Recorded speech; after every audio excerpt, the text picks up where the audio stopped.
If we're going to move on to our topic, which is the be forms,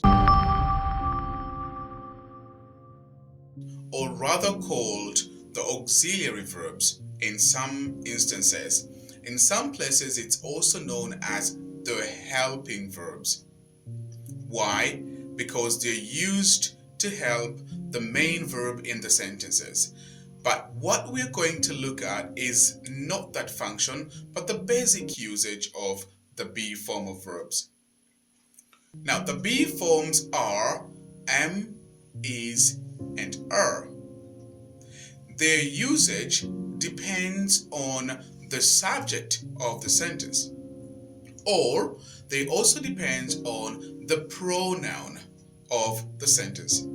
So, for example, if the pronoun is the first person I, then I am obligated by the rules of grammar to use am.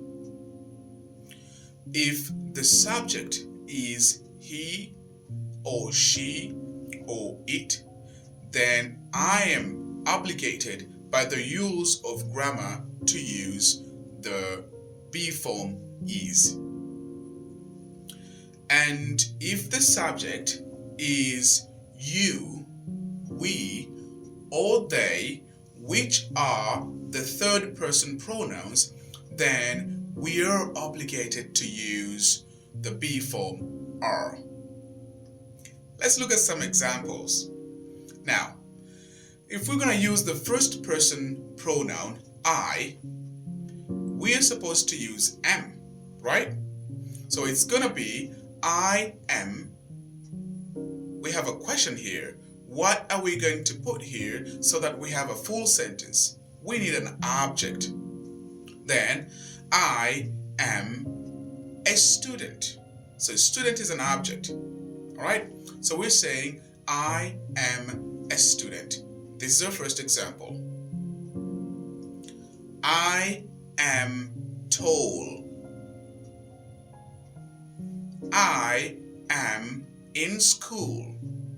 These are the examples that we can use with the be form am. If we're going to move on to the second person pronoun, which is, then we are going to be obligated to use the pronoun he, she, and it. Let's have an example here. He is a driver. Very simple sentence. We are always going to start with the basic simple sentences. He is a driver. The driver drives a car, or maybe he drives a bus.